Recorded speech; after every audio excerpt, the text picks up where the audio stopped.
Welcome back to yet again another edition of What's in the Fucking Bag.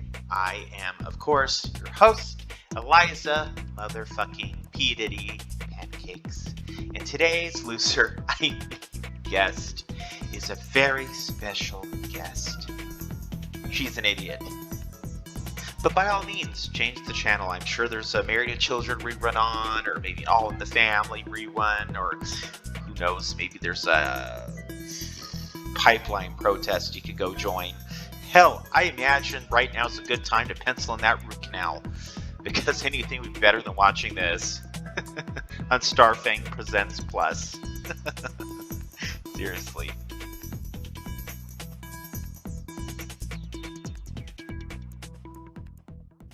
Today's guest is Bubbles Shepley, who has a very interesting drag name because he doesn't even look old enough to drink. So Bubbles, tell us, what was the inspiration behind your name? Well, Eliza, the inspiration behind my drag name is very similar to like a lot of country songs, growing up in a trailer, abusive parents who weren't abusive to me, but they were abusive towards each other, a bunch of kids stinking up the place, broken records and CDs, plates, all that. It was pretty much a old school Reba McEntire video. Or Dolly Parton. Or, you get the drift. Bubbles, if I'm being completely honest here, which I always am because I don't believe in lying, I had you pegged to be going home a lot sooner. I mean, like, maybe not before Oblivion, but definitely before Cypress. I mean, I'm kind of surprised you made it to episode 5 because you didn't really stand out that much. You didn't win any challenges. So it's like, what reason did the judges have to keep you over someone like, say, I don't know, Calavera, Dynamite? I mean, look where you got. You got in the bottom. You got sent home by an assassin who was in the bottom once already and sent another girl home. How does that make you feel? Well, Eliza, obviously I don't feel good about it because, like every contestant, I have hopes and dreams of making it far and ultimately winning, bring all that clown girl energy to the competition and being a unique queen. I think it could have gone either way, honestly. Yeah, it's really interesting that you say unique, considering the fact you sound exactly like Extra Profit from Season 1, and your looks are kind of like an off-base Trixie Mattel, only less successful. So anyway, enough about your trash appearance. Let's talk about your trash taste and clothing and take a deep dive into your bag and see what's in the bag, so to speak. Let's look at this number that got your ass sent home. Okay, now here is the dress in question. And zoom out here. It doesn't look terrible. I mean, it's a lot of fucking red. And 2 other queens were wearing red, one of which was in the bottom with you and sent your ass home. But it feels like vintage vibes to me. Like this whole kind of knit sweater dress thing. It's like something grandma would have made you and said, make sure you wear it to the punch social, dear. The necklace, I would have gone without because it doesn't really look like 60s London to me. It just looks like a weird random swap meet find.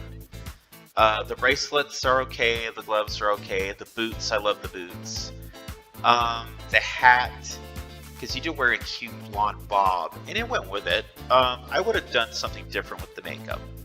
And I know you gotta paint your face look like a clown, kind of like Trixie Mattel and Kimchi and all the other fucking drag queens who wear the same face, but still, it would have been nice to have looked more 1960s inspired, and you probably would have stayed out of the bottom. Well, actually, I think I was in the bottom mostly because of my portrayal in the video postcard for Windenburg, and the judges were really kind of like confused by that 1 second appearance in the maze. I guess I just didn't present it well enough. Yeah, your acting chops definitely need work. Definitely need work.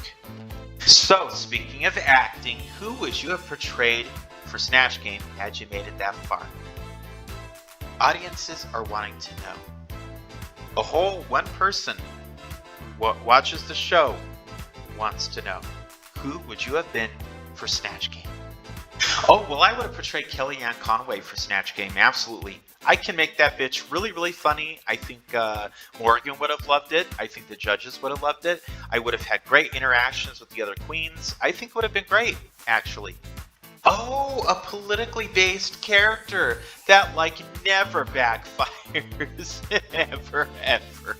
I'm sure it would have gone over swimmingly, and I'm sure everyone would have loved it. No one would have gotten triggered and felt offended by it. Not at all.